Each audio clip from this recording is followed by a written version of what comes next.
দুইটা কবিরা গুনার আলোচনা করব, যে দুইটা কবিরা গুনার শাস্তি কবরে হয়।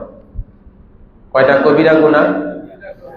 যে কবিরা গুনার শাস্তি হিসাবের পরে না কবরে শুরু হয়ে যায়? কবরে শুরু হয়ে যায়। এই জন্য আজকে দুইটা কবিরা গুনাহ একেবারে উপার্জন করতে ওই শ্রমিকের মতো হাড় ভাঙ্গা শ্রম দিতে হয় না।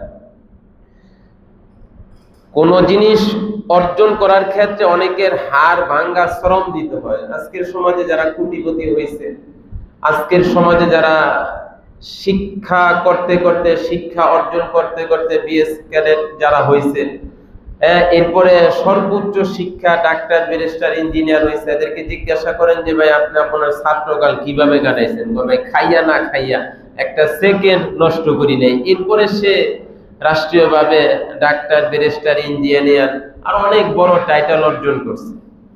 এই জন্য মুহতারাম হাজিরিন, যে কবিরা গুনাহ দুইটা অর্জন করতে বেশি কষ্ট লাগে না এবং মনও চায় না, কিন্তু আদত আর অভ্যাসের কারণে কি আপনার গুনাহ দুইটা হয়ে যায়। এই জন্য আমরা ওই দুইটা কবিরা গুনাহ শুনবো। এই জন্য আমরা এই জুমা এবং এই মসজিদের যারা মুসল্লি আছেন আহামরি আলোচনা দিতে পারি না, এতটুকু যে দুনিয়ার জিন্দেগিটা যদি একটু হিসাবের মধ্যে নিয়ে আসতে পারি, একটু যদি হিসাবের টালি খাতিতে আমার নামটা তুলতে পারি, তাহলে এই ক্ষুদ্র ক্ষুদ্র হিসাবের দ্বারা, ক্ষুদ্র ক্ষুদ্র আমলের দ্বারা আমার গোটা জিন্দেগিটা পরিবর্তন হয়ে যায়। ভাই কথা ঠিক না? ভাই ঠিক।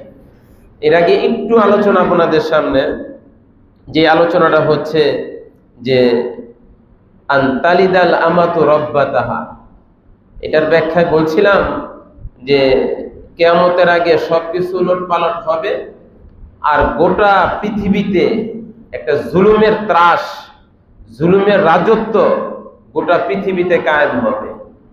আজকের সমাজে আমরা যে যে জায়গার মধ্যে আছি, আপনি যদি আপনার ক্ষুদ্র হিসাব সমাজের মধ্যে করেন, দেখতে পাইবেন এটা যে সমাজের মধ্যে একটা জুলুম বিরাজমান, বিদ্যমান। ক্ষমতা আছে, ক্ষমতা খাটায় না। অর্থ আছে, অর্থের অপচয় করে না। এই ধরনের লোক, এই ক্যাটাগরির লোক বর্তমান সমাজে অনেক কম। কথা ঠিক না বেঠিক?